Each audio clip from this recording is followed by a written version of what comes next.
Ella es Frederica Montseny, gran pensadora, escritora y militante anarcosindicalista cuya vida está muy ligada a las vivencias de la CNT, la Confederación Nacional de Trabajadores en España y Francia. Recorrer su vida es también recorrer el curso de la Segunda República Española, la Guerra Civil y el exilio de miles de personas. Es conocer los errores y aciertos del anarquismo ibérico del siglo XX, que también han sido referentes para muchos otros territorios. En la cultura popular se le conoce más que nada por ser la primera mujer ministra en España.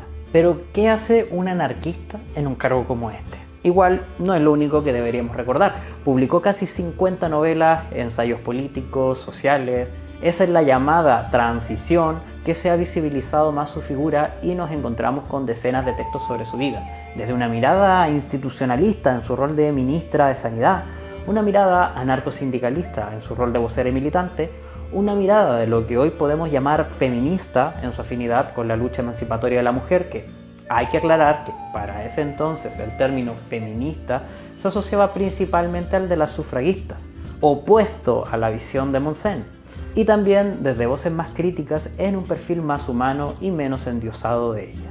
Frederica abogaba por la emancipación total de la humanidad, fundamentada en la libertad para todos y todas. Sus ideas, vistas desde una perspectiva contemporánea, han aportado al anarcofeminismo actual. Mis amores, pónganse cómoda y espero disfruten de este viaje. Amén.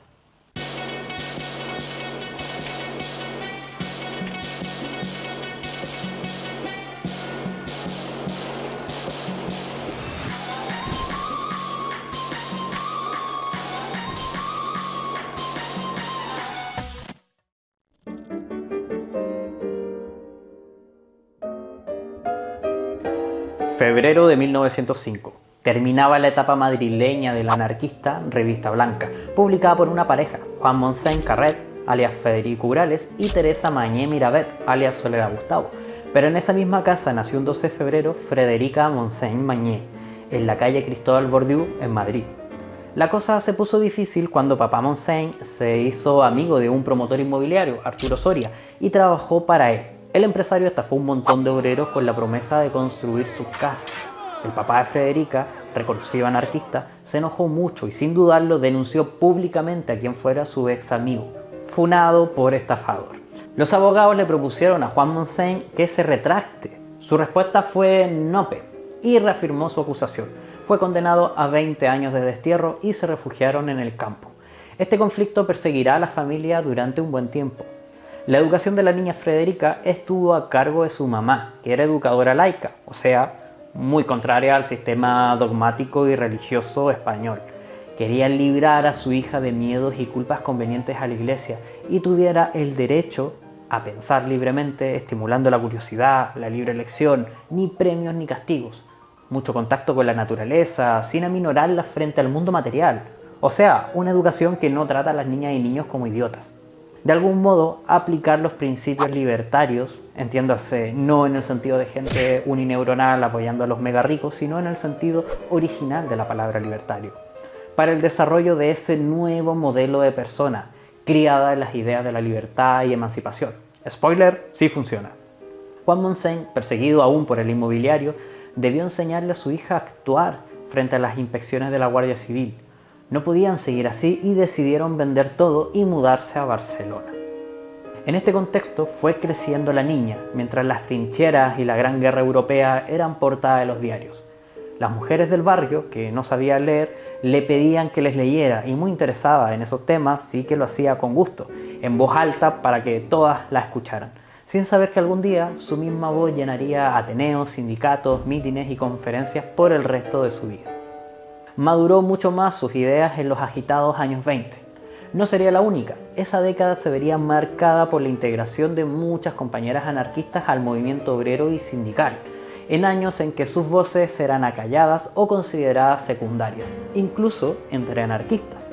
Tuvieron que hacerse el espacio y alzar el puño varias veces. Mujeres como Teresa Claramunt o Libertad Rodenas captaron la admiración de la joven Frederica.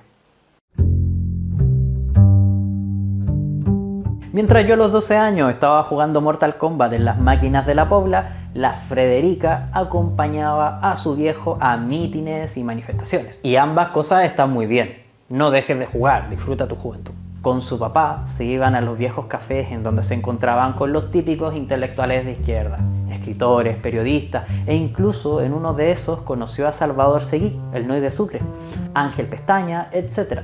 Poco a poco ya no necesitó la compañía de su padre, solo comenzó a asistir a manifestaciones y mítines.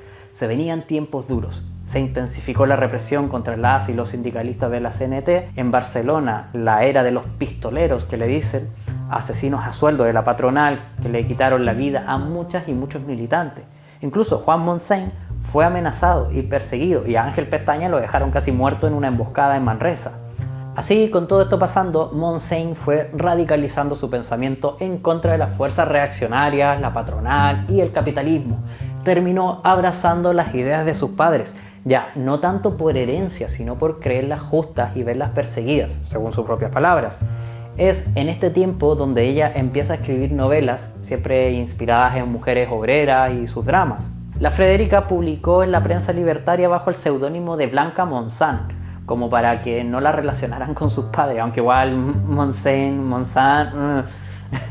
Fue justamente su actitud y pasión de la niña la que iba a convencer a su padre a reinsertarse en las luchas, lo que alegró a muchas y muchos militantes que veían en él y su madre como grandes exponentes del anarcosindicalismo de esos años. De inmediato se abrió una suscripción para retomar la revista Blanca, una nueva generación de jóvenes entusiastas y clandestinos que llegaban a la casa a aportar con suscripciones. Uno de ellos fue Germinal Gleas, de quien se enamoró la adolescente Frederica. En el 23, año en que era asesinado Salvador Seguí, el Noy del Sucre, por los pistoleros, la Montseny ingresó a la CNT afiliándose en el Sindicato Oficios Varios de Sardañola-Ripollet y reapareció la revista Blanca. Pero también tomaba fama un grupo llamado Los Solidarios y una dictadura se avecinaba. Comenzó una nueva etapa para nuestra protagonista. El contexto de los sindicatos españoles en el 23 era tenso. Solo dentro de la CNT estaban aquellos que se convirtieron al marxismo, como Andreu Nin y Joaquín Maurín, que terminaron en las filas del POUM, el Partido Obrero de Unificación Marxista. Luego, los sindicalistas a secas que buscaban desprenderse de la influencia anarquista. También estaban los libertarios, como Ángel Pestaña o el fallecido Seguí, que se veían tentados por el reformismo y la participación en la política. Frederica dijo que a Seguí la muerte le lavó las dudas y a Pestaña la vida lo condenó a errores. Quizás a Frederica le pasaría igual. A estos conflictos se le sumó que el 13 de septiembre del 23 Miguel Primo de Rivera dio un golpe de estado y se les vino encima una dictadura, censura, el cierre de sindicatos, militarización, represión y persecución. ¿Y qué hacer con la revista Blanca si recién la habían vuelto a publicar? Lo cierto es que el nombre les salvó de la censura. Si se hubiera llamado Revista Roja, igual les habrían clausurado. Pero Revista Blanca suena como algo más religioso. Al libro de Juan Montseny, Sembrando Flores, le pasó igual. Pensaron que era un libro de jardinería y no sobre anarquismo. Los 7 años de dictadura sepultó a la clandestinidad y erradicación toda propaganda, reuniones y militancia. Todo había que hacerlo con disimulo. Por ejemplo, Papá Montseny tímidamente publicó La novela ideal, en donde de forma novelesca se trataba el anticlericalismo, el amor libre, entendido en ese momento como rechazo al matrimonio, y temas sociales. En 1930 dimite el dictador Primo de Rivera. La CNT aún está clandestina porque si bien Largo Caballero del PSOE colaboró con el dictador como consejero de trabajo, permitiendo que la UGT, Unión General de Trabajadores, se mantuviera legalmente, la CNT no aceptó las condiciones, así que seguía en clandestinidad. Pero la vigilancia policial se relajó un poco más y la CNT pudo retomar algunas acciones. Quien lo estaba pasando muy mal era Enrico Malatesta, el histórico anarquista del que te hablé en este otro video. Qué triste sus últimos años en la Italia fascista. Justamente el compañero estaba desterrado en un pueblo. Se enviaba cartas con los Montseny. Un grupo de italianos en España comenzaron una operación para salvar a Malatesta, sacarlo de Italia con una pequeña embarcación y luego un avión de turismo. En este plan también estuvo Frederica, pero todo se fue a la mierda cuando se enteró Ángel Pestaña. Se enojó porque la operación se llevaba a cabo a espaldas del Comité Nacional de la CNT y él era el secretario. No entendió que el secreto era necesario para llevar a cabo la acción. Se armó un conflicto porque hacer público el plan, incluso entre camaradas, les ponía en riesgo, y también a Malatesta. Todo se derrumbó y el italiano murió en un par de años rehén de Mussolini. Primo de Rivera fue dictador, pero perdió el favor real. Dimitió e instalaron a Berenguer, mientras se encontraba algún equipo civil al gusto del rey, del ejército y la iglesia. La típica transición con el sello borbónico, a la que algunos llamaron dicta blanda. Sí, de aquí sacó su chiste malo el asesino Pinochet. Pero no se esperaban el descontento popular. Se fue gestando desde la CNT y la UGT pese al compromiso de este último con el orden establecido. De huelga en huelga y de pronto se paralizaron las máquinas en las grandes ciudades. Tranvías, fábricas, comercios, etc. ¿La CNT? ¿Eso no estaba muerto? Pensaban algunos, particularmente los marxistas como Maurín. La vorágine marcó el periodo Berenguer como esa transición que expulsó a la monarquía y se proclamaría la Segunda República. Esta última encarnaba la esperanza y simpatía de gran parte del pueblo, que se esperó mucho más de lo que las instituciones republicanas podían dar. Al menos no era monarquía, pensaron. Los partidos de izquierda preparaban las elecciones municipales, pero debían convencer a una masa mayoritaria de obreros y obreras anarquistas, pues en ese tiempo eran una fuerza predominante. Para muchas y muchos de estos, lejos de excitarse por la instalación de la democracia burguesa, más bien veían la posibilidad de lograr la libertad de miles de presas y presos sociales, el retorno de exiliados y la posibilidad de organizarse para la revolución social. Se fueron las familias a liberar ellas mismas a los presos, sin esperar decreto de amnistía ni mierda. Fue la promesa que hicieron y no iban a esperar plazos. El rey se había ido del país y las calles eran una fiesta. Frederica, por su parte, no puso su esperanza en los nuevos políticos republicanos y socialistas, pero sí pudo ver a los viejos pistoleros, sicarios del pueblo, huir y esconderse, temiendo la venganza popular. La CNT, por su parte, en esta ocasión no hizo campaña abstencionista. Al final también quería abolir esta institución medieval, si bien se sabía que el nuevo orden político garantizaba no romper las estructuras sociales ni el statu quo.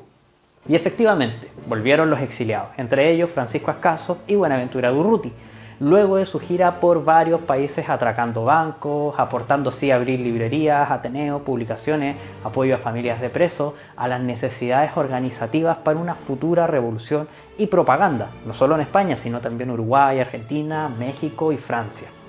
No se quedaron un céntimo, tras su epopeya expropiadora siguieron en sus oficios para subsistir. Para Frederica existía un riesgo visible en la República. La gente podría adormecerse en esperanzas institucionales, reformismo y colaboración con la clase burguesa. Si eso pasaba, se perdería el ímpetu por unas transformaciones más profundas y por una verdadera revolución social. La República no era un fin, no había que adaptarse ni conformarse con poder elegir autoridades. Había que desprenderse de todo gobernante, pues todos emplean la fuerza y el poder para aplastar las ansias libertarias de las oprimidas. La historia le dio la razón. Al poco tiempo, el gobierno envió a la Guardia Civil a reprimir las ocupaciones de tierras en el campo, dejando muertos y heridos. Una parte del pueblo estaba en modo «hemos sido engañados», pues muchas promesas se dejaban sin cumplir. Lo curioso, relata Frederica, es que esos primeros levantamientos se dieron en pueblos con más afiliación a la Federación de Trabajadores de la Tierra, adherida a la UGT, que ya sabemos era el sostén del Partido Socialista, que ahora compartía poder con los republicanos burgueses. No tuvieron más remedio que condenar las acciones de sus propios adherentes, produciendo un quiebre entre los partidos y la clase trabajadora. Muchos corrieron a afiliarse al anarcosindical, con sus propias batallas internas, como la de faístas, o sea, son cercanas a la FAI, Federación Anarquista Ibérica, y los treintistas, más moderados y reformistas, del estilo de aliarse con el poder de las izquierdas para que no ganen las derechas. Moncey y su familia se mantuvieron en la línea revolucionaria y crítica con los partidos que bajo el manto de la democracia burguesa lograban la domesticación del movimiento obrero. Para enero del 33, el gobierno ya estaba reprimiendo las manifestaciones en Casas Viejas, en Andalucía. Manuel Azaña, jefe de gobierno, envió guardias de asalto que regaron muertes. Prendieron fuego a la casa del cenetista que animaba el movimiento y dispararon a quienes intentaban salir. Ante la rabia generada surgió la típica excusa muy recurrente en esa franja de tierra: leyenda negra, a raíz de las investigaciones de las instituciones burguesas contra la palabra de las y los campesinos. Todo esto le vino muy mal al gobierno de Azaña, pues lo aprovecharía igualmente la derecha para las elecciones, aunque, como siempre, la culpa no iba a ser de quienes mandaron a matar, no, La culpa sería de quienes levantaron la voz, quienes lloraron sus muertos, porque le hacían el juego a la derecha. Ese año vino cargado con intentos fallidos de insurrecciones y las pocas energías de muchas regionales de la CNT para secundar esos alzamientos. En diciembre del 33, en Aragón, otro levantamiento fue reprimido en el 34, uno en Asturias, que junto a anarquistas, socialistas y comunistas en las calles, quienes veían una república traicionada. La respuesta fue 5 columnas militares y tiroteos en las calles. Uno de los generales que disparó contra el pueblo fue Francisco Franco. Era polémico el abandono en que se dejó a la regional asturiana, sin que el resto de la CNT pudiera solidarizarse más allá de algunos actos. Se decía que el personalismo y egocentrismo de García Oliver, secretario de la CNT en ese momento, le llevó a disuadir todo afán de apoyo, que si bien siguen siendo rumores, Montseny diría que por su actitud, de más que al no estar él en la gestación de ese movimiento, todo le diera un poco igual. Los personalismos es algo que tenemos que evitar siempre, mis compas. En fin, más allá de la obstinación revolucionaria, Frederica, ya de 28 años y con su compañero Gleas y con una bebé recién nacida, sentía una tensión distinta en el aire. El ambiente en Europa estaba cargado por el fascismo italiano y la ascensión de Hitler como Reichskanzler de Alemania. En España se estaba creando la Falange, inspirada en el fascismo italiano. Ya en los albores del 36 había un miedo a un triunfo electoral derechista, pues las condiciones para las y los obreros serían complicadas. A la vez, si la ganaban las izquierdas, se creía inminente un golpe de Estado. Es que los fascistas españoles no disimulaban mucho sus idas y venidas a Roma y Berlín. Supuestos turistas y comerciantes alemanes viajaban por España, que eran finalmente agentes infiltrados del nazismo. Olía a golpe, pero nadie sabía cómo y cuándo empezaría. Las izquierdas ganaron las elecciones con la promesa de liberar a las presas y presos sociales y acabar con la influencia de la SEDA, que era una coalición de partidos ultracatólicos y de derechas. Desde ese mismo día, la CNT advirtió al gobierno, a los partidos de izquierda, a la UGT y al pueblo que se venía un golpe militar y había que prepararse, pero el gobierno no creyó mucho. Por su parte, las y los anarquistas convocaron un congreso urgente. Entre otras cosas, hablaron de la necesidad de organizarse ante el destino amargo que pronosticaban. Se enviaron oradores que recorrieran el país advirtiendo a las y los trabajadores. Ahí estaba Montseny, en la Maestranza de Sevilla como una rockstar, llenando la plaza de toros. Bastante caro pagó el pueblo sevillano y andaluz cuando a los pocos meses la bestia llamada Queipo de Llano y sus militares cometieron actos brutales que no se podrían ni siquiera mencionar sin sentir pena y rabia. Frederica alcanzó a terminar su gira en Andalucía. Se iba a Baleares cuando estalló la sublevación. Se venía una encarnizada lucha en donde no solo los elementos libertarios se verían envueltos, sino el total de la clase obrera.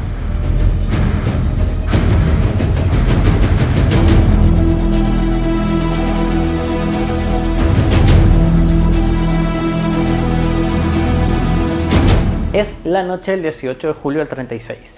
En una calle de Barcelona se ve a Frederica, su gran compañera María y Max Nettlau, el famoso historiador anarquista austriaco que había prolongado su visita a España. Gran amigo de la familia Montseny y promotor del anarquismo sin adjetivos. Ella, preocupada por el anciano, lo pasó a dejar a su casa esa noche. Luego se fue a la barriada de Enclot. Lograron reducir el cuartel, las alcaldías y comisarías, pero en otros barrios la suerte fue diferente. En el asalto al cuartel de las Atarazanas se le fue la vida al compañero Paco Ascaso, amigo de Durruti y de Frederica.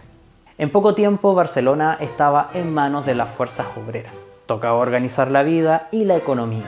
Montseny se encargó junto a otras de organizar la distribución de materias y del personal en las industrias, que retomaban sus trabajos bajo una nueva organización y la colectivización de las fábricas.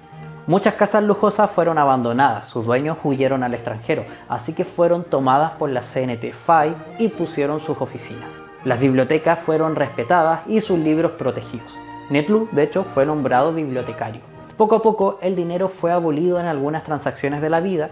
Las compañeras gestionaban bonos para el intercambio. En las organizaciones de barrio y los sindicatos se construía una nueva sociedad, a la vez que se afrontaba una guerra. Ya sentadas las bases, gran parte de la militancia anarquista se fue al frente de batalla. Vaciaron las armerías, distribuyeron las que estaban en los cuarteles y aún así no habían armas suficientes.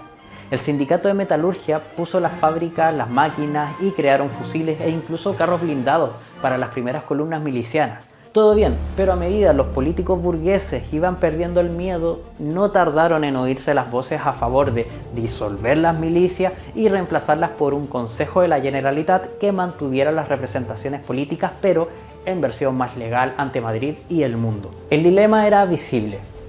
¿Vamos por la revolución social o aceptar integrarse al Consejo de la Generalitat que afirmaba podía dársele un carácter revolucionario? Para Montseny, romper la unidad antifascista y abrir un nuevo frente, a la vez que en Madrid apoyaba a los republicanos, comunistas y socialistas catalanes contra la CNT-FAI, haría retroceder a muchas y muchos.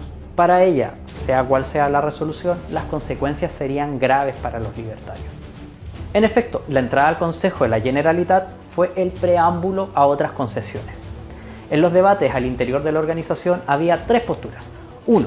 Ir por el todo, asumiendo las consecuencias y el riesgo de aislamiento del resto de España. 2. Incorporarse a los órganos de poder, el colaboracionismo político, pero con el fin de no verse desplazados por las otras fuerzas. 3. Las y los que veían el riesgo en ambas opciones, pero a la vez no encontraban una tercera opción. En este grupo estaba Frederica, quien ya siendo anciana decía: si hoy los que critican la resolución tomada en ese entonces ven esa tercera vía, dichosos pueden sentirse y lástima que no vivieran entonces para ofrecérnosla. Horacio Martínez, secretario general de CNT, definido por Montseny como un posibilista, un marxista extraviado en las filas libertarias que creía en la toma del poder y que la CNT debía dotarse de un partido político, sería crucial en la intervención cenetista en el gobierno del socialista Largo Caballero. Los estalinistas, mostrándose hostiles al anarcosindicalismo, se añadieron como ministros y se valían de la ayuda soviética en armas. Motivó a la CNT a un pleno nacional al que asistió Frederica. Allí se acordó proponer a Largo Caballero transformar el gobierno en un Consejo Nacional de Defensa en el que participen todas las fuerzas sindicales y antifascistas. Horacio Prieto dijo que seguro que no iban a aceptar esa propuesta, sino más bien entrar en el gabinete ya formado. Montseny fue una de las enviadas a hablar con él. Efectivamente, el político propuso la entrada de la CNT en el gobierno bajo ciertas condiciones, pero que aceptar la transformación del gobierno les haría perder todo reconocimiento internacional como un ente legítimo resultado de elecciones. Ahí volvieron las y los delegados con la información al Comité Nacional. Se decidió entonces volver a insistir a Largo Caballero y si no se podía, pues que el Comité Nacional hiciese lo que las circunstancias aconsejaran. No se pudo, así que se empezó a negociar el número de puestos que la CNT iba a ocupar en el gobierno republicano. Se acordó en 4 puestos ministeriales: Justicia, Comercio, Sanidad e Industria. Comenzó la búsqueda de responsables para el cargo, 2 de cada tendencia en la Confederación, entre los moderados, Juan Peiró y Juan López, y entre los más doctrinales, entre comillas, García Oliver y Montseny. Comenzó un periodo confuso para ella y en general para la CNT. Vas a desacreditarte como anarquista, nadie entenderá las verdaderas razones de esta decisión, que no tiene nada de ventajoso para nadie, que se busquen a otro compañero, le decía a su padre, su madre y pareja Frederica, a la vez que otros esperaban a que aceptase. García Oliver, fiel a su estilo, recurrió al chantaje. Yo acepto si Frederica acepta, si ella no va, yo tampoco. Todos nos comprometemos o nadie queda a salvo de la tempestad que nos vendrá. Otros llamaban a Montseny y le decían: todos los escrúpulos ideológicos son cuentos en este momento. Peiró le dijo: yo estoy dispuesto a aceptar y no me considero traidor a las ideas porque es un acuerdo de organización. Que la historia nos juzgue luego. Aquí nadie tiene ambiciones políticas personales. Una vez liberado del cargo, volveré al Horno de Vidrio y a Mataró. Este chantaje también incluía asumir como la primera mujer en ese cargo en la historia española. Escuchando a todos y con muchas dudas, ella aceptó el cargo, lo que fue un acontecimiento polémico en el anarquismo internacional. Estaban tal como hoy quienes sí consideraban la colaboración y participación política para resolver en la medida de lo posible, y quienes consideraban que era una contradicción ideológica rechazar toda forma de autoridad a la vez que participas de un gobierno que es una expresión de autoridad. El suceso fue inédito, claro. Montseny era consciente de que esto se explicaba bajo el contexto de una guerra armada contra el fascismo y que su ausencia implicaría dejar a la CNT fuera del control de la guerra. Al mismo tiempo, era consciente de que el peso de la historia anárquica recaería sobre ella y sus 3 compañeros, y que lo más probable es que sí tuvieran razón. De su participación, ella muchas veces declaró arrepentirse. La primera vez que estos delegados de CNT fueron a un consejo de ministros, fueron mirados como bichos raros.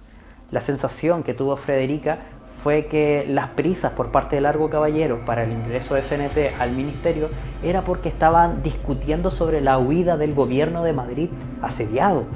No querían asumir algo tan impopular sin meter a todas las organizaciones en el paquete. Los ministros cenetistas se desconcertaron con la idea de abandonar la ciudad y se opusieron.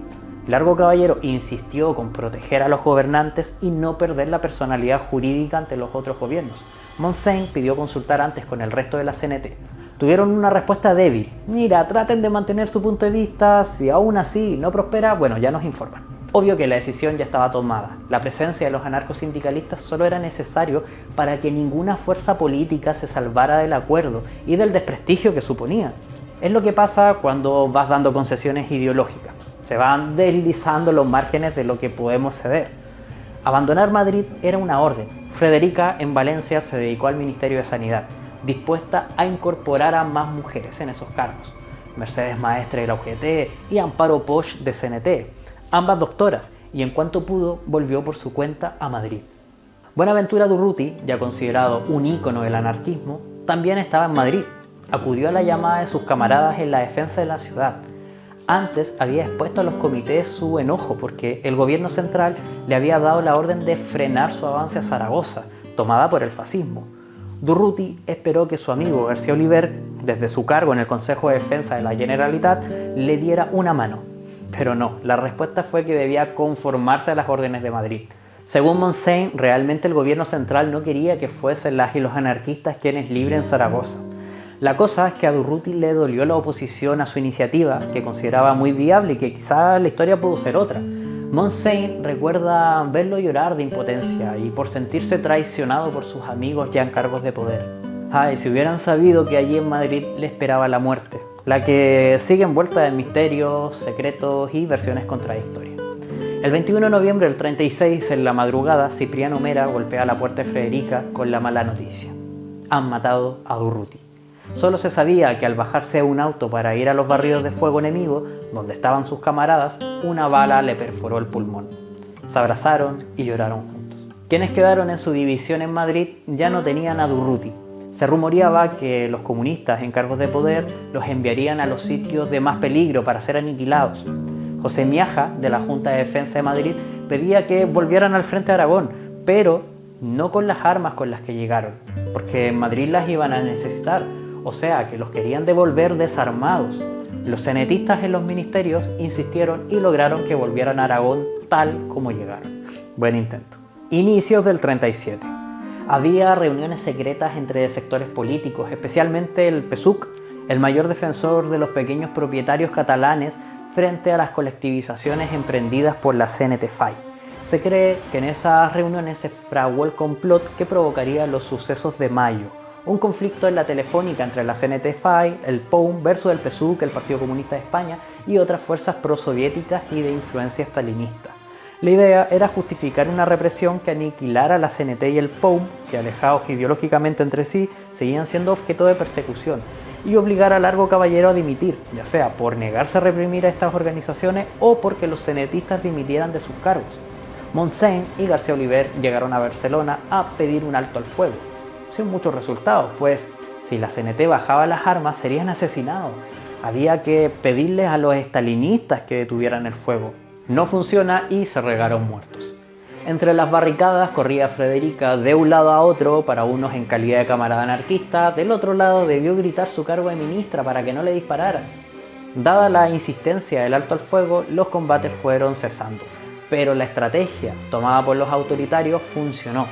Dimitió Largo Caballero, la CNT quedó marginada a pesar de sus intentos e incluso de ir en contra de sus principios más básicos en beneficio de una colaboración antifascista, y el PSUC, con los estalinistas, comenzaron su ascenso político a pesar de dicha colaboración. Se alzó en el cargo a Juan Negrín, ya así los anarcosindicalistas que pasaron a ser objeto de desarme masivo, y cárcel, al igual que el POUM.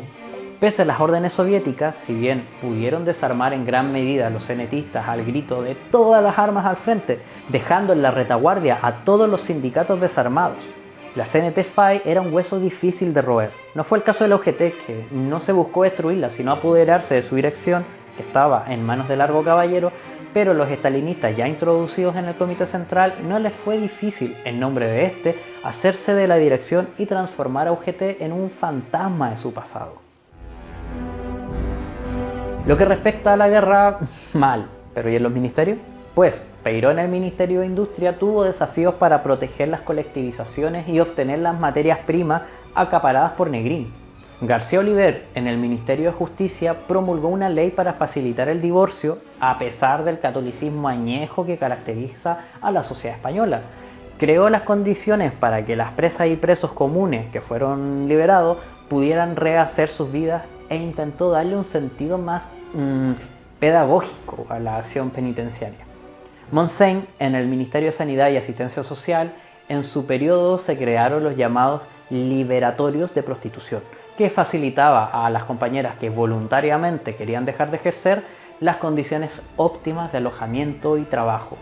Redactó un proyecto de decreto autorizando legalmente la interrupción artificial del embarazo para quienes lo solicitaran, bajo ciertas circunstancias. Pero este decreto recibió mucha hostilidad a pesar de sus argumentaciones sobre buscar solución al drama de miles de mujeres que, cargadas con hijos, recurrían a medios caseros y arriesgados para su primer embarazo, no deseados, que terminaban en mutilaciones y muerte. Sobre todo mujeres del pueblo, ya que las ricas siempre han podido pagarse viajes a países donde se pudiera practicar el aborto pagando mucho. Imagina los comentarios de la iglesia, eso que Montseny romantizaba bastante la maternidad como una parte esencial de ser mujer. En asistencia social trató de mejorar las condiciones de vida en las infancias y los ancianos, en los hospicios, que pasaron a ser hogares de acogimiento cuando no tenían familias. Se patrocinó la investigación científica y se crearon hospitales de retaguardia e incentivó políticas de evacuación y asistencia a los refugiados, para quienes quisieran huir del avance fascista hacia Francia, México y Rusia, aunque sin saber que se verían envueltos en la vorágine de la Segunda Guerra Mundial. En el 38, Frederica dio a luz a su segundo hijo, Germinal, pero la guerra civil continuaba. Su madre mantuvo la esperanza, ajena al desgaste de la resistencia. La falta de alimentos, los bombardeos y la certeza del fracaso minaron la moral. Los líderes estalinistas instaban a la resistencia heroica, pero preparaban secretamente su salida de España cuanto antes, mientras los hijos del pueblo morían en el frente. La huida fue precipitada por el miedo a quedar atrapados por el avance fascista. La noche del 25 al 26 de enero del 39, la familia abandonó su hogar rumbo a Calella, dejando atrás libros y recuerdos. No regresarían hasta el 77, encontrando su casa y obras destruidas por el franquismo, que reinstauró la represión inquisitorial. Durante la entrada masiva en Francia de refugiados y refugiadas españolas, huyendo del fascismo, la desesperación y confusión reinaban en las carreteras y playas abarrotadas. Organizaciones como Solidaridad Internacional Antifascista eran impotentes para aliviar tanta miseria. La familia de Montseny, separada y enfrentando la pérdida de todo, logró entrar con dificultad gracias a su pasaporte diplomático, suerte que no todas tenían, aunque al poco tiempo su madre murió de cáncer y en las playas hacinadas murió José Negre, primer secretario general de la CNT en el 10, e incluso el poeta Antonio Machado fue sacado moribundo de allí, que igual murió. En medio del desorden, Montseny fue asignada para representar a la CNT en el SERE, Servicio de Evacuación de los Refugiados Españoles, encargada de organizar embarques a Viayala para aquellos en mayor riesgo. Era un desafío asegurar puestos en los barcos, pues todos y todas querían embarcar. El aire se respiraba parecido a esos últimos días de resistencia en Barcelona. No era para menos. Los primeros motorizados nazis comenzaron a entrar en Francia y no para comerse un croissant precisamente. Montseny estaba en París y las autoridades locales se reunieron con ella para pedirle que por favorcito les contactara con los antitanquistas españoles que resistieron tan valientes al fascismo, para ver si ahora podían resistir a los blindados alemanes.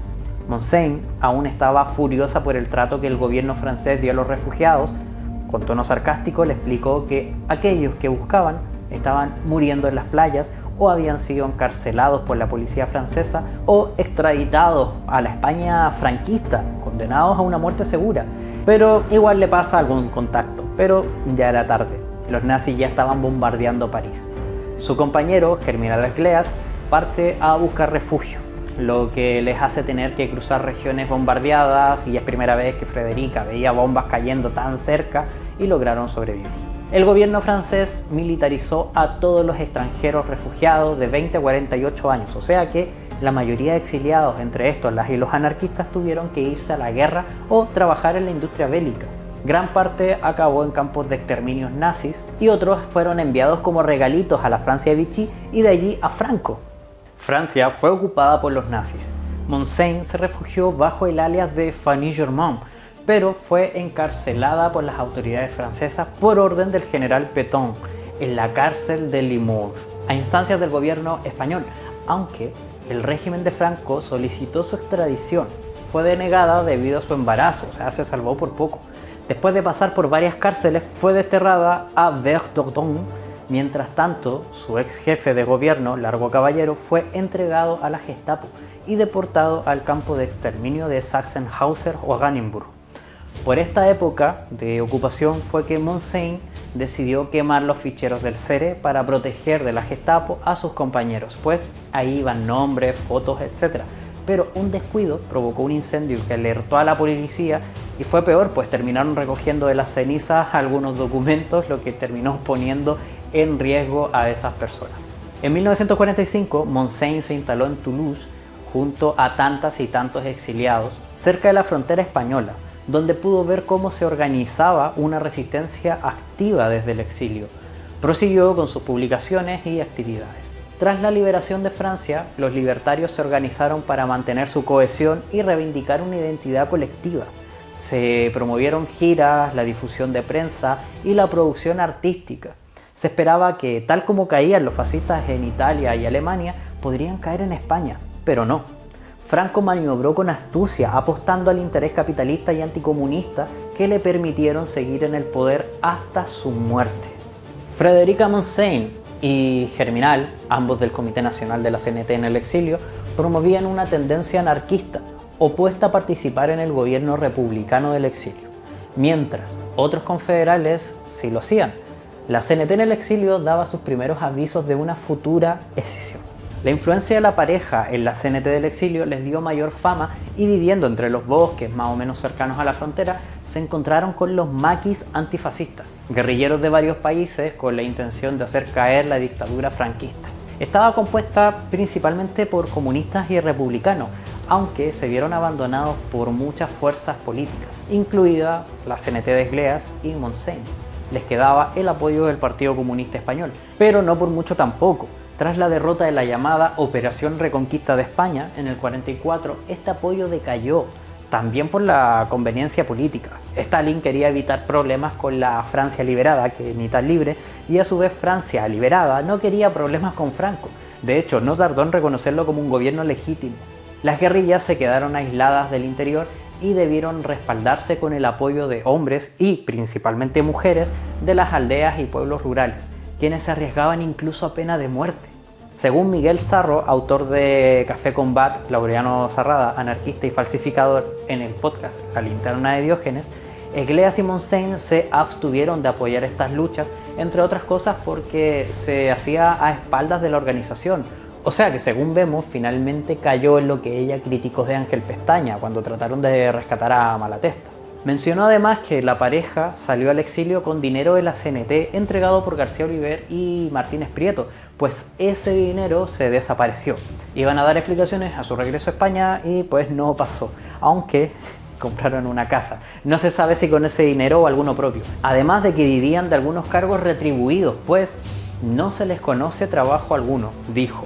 A ver, busqué más fuentes sobre esto, pero no encontré y tampoco tengo su libro, pero lo menciono por si quieren averiguar más y si encuentran algo, pues déjenlo ahí en los comentarios. Recién en el 77, con Franco ya pudriéndose bajo tierra, Frederica pudo volver a su país natal, si bien su domicilio seguía en Francia. Fue testigo de un ambiente revolucionario para muchas mujeres, hijas y nietas de las víctimas del franquismo. Volvió a los mítines y conferencias, hace una nueva generación de anarquistas. Habló de sus propias contradicciones al aceptar el cargo de ministra y lo que eso significaba para el anarquismo, a pesar de sus buenas intenciones y el contexto en el que ocurrió. En 1981 murió Germinal, su compañero de vida, lo que fue un duro golpe, y ella murió en Toulouse en el 14 de enero del 94, ingresada en una residencia de ancianos muy mal de salud, lejos de su casa, su familia, sus gatos y libros. Su entierro reunió a 3 generaciones de anarquistas y antifascistas en general.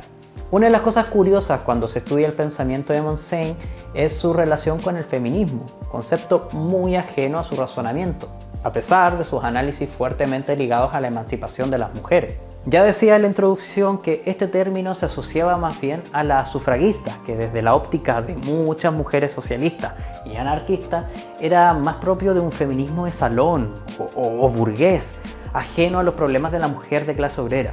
Para Frederica todo esto carecía de valor revolucionario porque no cuestionaba la estructura social en sus cimientos autoritarios, sino más bien era pedir igualdad en tanto dominios y privilegios. Seguiría la desigualdad social incluso si hubiera una mujer en el poder, pues las bases de la sociedad quedarían entonces intactas. Montaigne, al igual que muchas de su época, no se definían como feministas, aunque muchas de sus obras derivaron en grandes aportes empleados por el feminismo actual.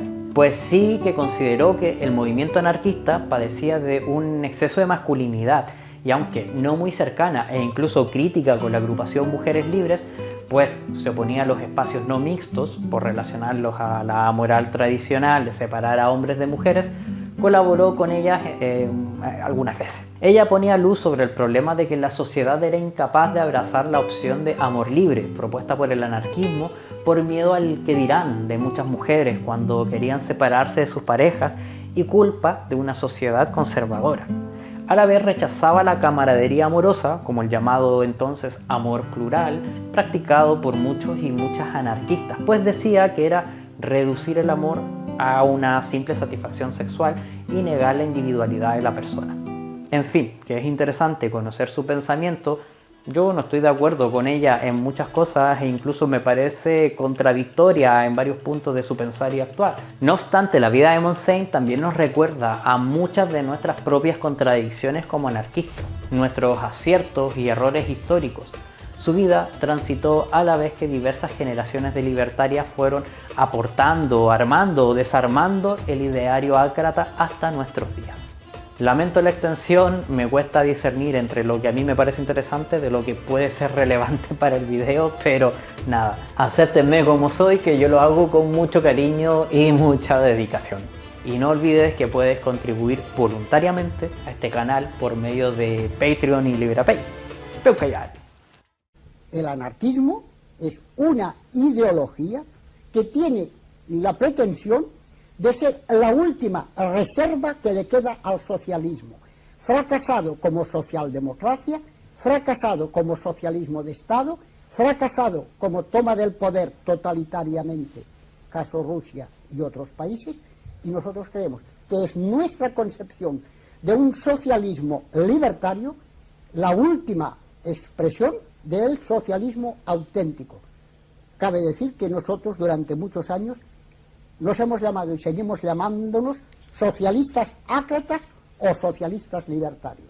Somos pues una rama del socialismo y creemos que somos precisamente la esperanza que el mundo tiene dentro de una concepción socialista de las relaciones humanas.